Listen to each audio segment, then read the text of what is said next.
আপোনাক যদি কোৱা হয় যে যোৱা 15 তাৰিখে আপুনি ক'ত ক'ত গৈছিল তাৰ এটা তালিকা কৰক, যোৱা 10 তাৰিখে আপুনি ক'ত ক'ত গৈছিল তাৰ এটা লিষ্ট বনাওক, যোৱা এটা মাহত কোন দিনা কোন সময়ত ক'ত গৈছিল এই গোটেইখিনি আপুনি এটা তালিকা কৰক। আপুনি কৰিব পাৰিবনে? নিশ্চয় নোৱাৰে। চিন্তা নকৰিব, আপোনাৰ এই মোবাইলতে এনেকুৱা এটা ফিচাৰ আছে যিটোৰ জৰিয়তে আপুনি ওলাব পাৰিব যে বিগত দিনকেইটাত আপুনি কোন কোন ঠাইত গৈছে। সেইটো আপুনি এই লিষ্টটো এই মোবাইলৰ পৰা আপুনি ওলাব পাৰিব। সো কেনেকৈ ওলাব সেইটো মই আজি আপোনালোকক দেখাই দিম। তাৰ আগতে সকলোকে অনুৰোধ মোৰ ফেচবুক পেজটো ফলো কৰিব আৰু যদি ইউটিউবত চাই আছে তেন্তে জ্ঞান ভাণ্ডাৰ 247 চেনেলটো সাবস্ক্ৰাইব কৰিব। গুগল মেপছত যাব লাগিব। সো তাৰ কাৰণে আপুনি ইয়াতে ট্যাপ কৰক। ট্যাপ কৰি ইয়াতে আপুনি দেখা পাইছে মেপছ। সো এইটো হৈছে গুগল মেপ।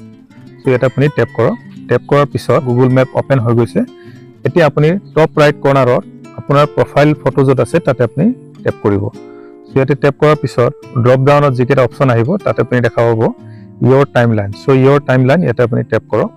ট্যাপ কৰাৰ পিছত টুডে অৰ্থাৎ ইয়াতে আপুনি দেখা পাইছে টুডে। সো অৰ্থাৎ আজি মই ক'ত ক'ত গৈছো গোটেইখিনি লিষ্ট ইয়াতে আপুনি দেখা পাব। এতিয়া মই সাপোজ যোৱাকালি ক'ত ক'ত গৈছো সেইটো মই উলিয়াম।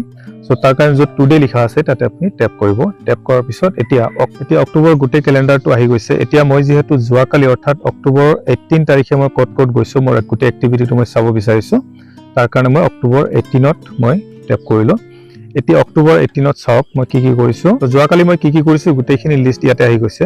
ৰাতিপুৱা 10:41 AM ৰ পৰা 10:46 AM লৈকে মই ড্ৰাইভিং কৰিছো।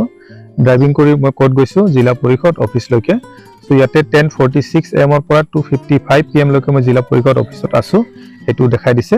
তাৰ পিছত আকৌ ড্ৰাইভিং কৰিছো, ড্ৰাইভিং কৰি পেলাই আৰবি এন্টাৰপ্ৰাইজত গৈছো, আকৌ ড্ৰাইভিং কৰিছো। সো ড্ৰাইভিং কৰি মই শহীদ বেদী গৈছো। তাৰ পিছত আকৌ ড্ৰাইভিং কৰিছো, গৈ পেলাই ক'ত ক'ত গৈছো গোটেইখিনি বস্তু ইয়াতে আছে। এতিয়া সাপোজ মই অক্টোবৰৰ 15 তাৰিখে মই ক'ত ক'ত গৈছো সেইটো চাব বিচাৰিছো। তাৰ কাৰণে য'ত ইয়েষ্টাৰডে লিখা আছে তাত মই আকৌ ট্যাপ কৰিম। সো ট্যাপ কৰাৰ পিছত আকৌ কেলেণ্ডাৰটো আহি গৈছে। এতিয়া 15 অৰ্থাৎ 15 তাৰিখত আপুনি ট্যাপ কৰক। ট্যাপ কৰাৰ পিছত এতিয়া এইটো লিষ্ট গোটেইখিনি এক্টিভিটি আহি গৈছে। অক্টোবৰ 15 তাৰিখে মই বাইক চলাইছো নে গাড়ী চলাইছো নে ক'ত গৈছো নে খোজ কাঢ়িছো গোটেইখিনি ইয়াতে আপুনি দেখা পাইছে। সো এইখিনি আছিল মোৰ অক্টোবৰ 15 তাৰিখৰ এক্টিভিটি। সো এতিয়া সাপোজ মই ছেপ্টেম্বৰৰ 15 তাৰিখৰ কাৰণে চাম। সো তাৰ কাৰণে মই ইয়াতে আকৌ অক্টোবৰ 15 তাৰিখ য'ত লিখা আছে তাত মই ট্যাপ কৰিলো। কৰি পেলাই লেফট সাইডে আপুনি এটা এৰো মাৰ্ক দেখা পাইছে, ইয়াতে আপুনি ট্যাপ কৰক। এতিয়া ছেপ্টেম্বৰৰ গোটেই কেলেণ্ডাৰটো আহি গৈছে। তাৰ কাৰণে মই আপুনি 15ত ট্যাপ কৰিব। সো 15ত ট্যাপ কৰিলো মই। এতিয়া ছেপ্টেম্বৰৰ 15 তাৰিখে কি কি কৰিছো গোটেই তালিকাটো আকৌ ইয়াতে আপুনি দেখা পাইছে। সো এইটো হৈছে ছেপ্টেম্বৰৰ 15 তাৰিখৰ মোৰ এক্টিভিটি অৰ্থাৎ মই ক'ত ক'ত গৈছো গোটেইখিনি আহি গৈছে। এতিয়া সাপোজ মই আগষ্টৰ 15 তাৰিখ অৰ্থাৎ 15 আগষ্ট দিনা স্বাধীনতা দিৱস সেইদিনা মই কি কি কৰিছো এতিয়া মই চাব বিচাৰিছো সাপোজ। সো য'ত ছেপ্টেম্বৰৰ 15 তাৰিখ লিখা আছে তাত মই ট্যাপ কৰিলো। কৰাৰ পিছত এতিয়া আকৌ লেফট সাইডে যিটো এৰো আছে তাত মই ট্যাপ কৰিম। কৰাৰ পিছত এতিয়া আগষ্টৰ গোটেই তাৰিখকেইটা আহি গৈছে, কেলেণ্ডাৰটো আহি গৈছে।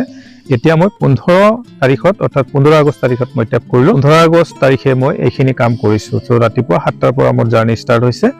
সো এইখিনি মই মটৰচাইকেল চলাইছো নে বাইক চলাইছো নে অফিচত গৈছো নে মই ক'ত গৈছো গোটেইখিনি বস্তু ইয়াতে আপুনি দেখা পাইছে। সো এইখিনি এনেকে মই মোৰ এক্টিভিটি মোৰ মোবাইলৰ যিটো গুগল মেপছৰ পৰা মই ওলাব পাৰিছো। আপুনি পাৰিব মই যেনেকৈ দেখাইছো সেনেকৈ যদি ষ্টেপ বাই ষ্টেপ আপুনি ফলো কৰে তেতিয়াহ'লে আপুনি পাৰিব যে আপুনি কোন তাৰিখে ক'ত ক'ত গৈছে। সো সেইখিনি তথ্য আপুনি আপোনাৰ মোবাইলৰ পৰা ওলাব পাৰিব।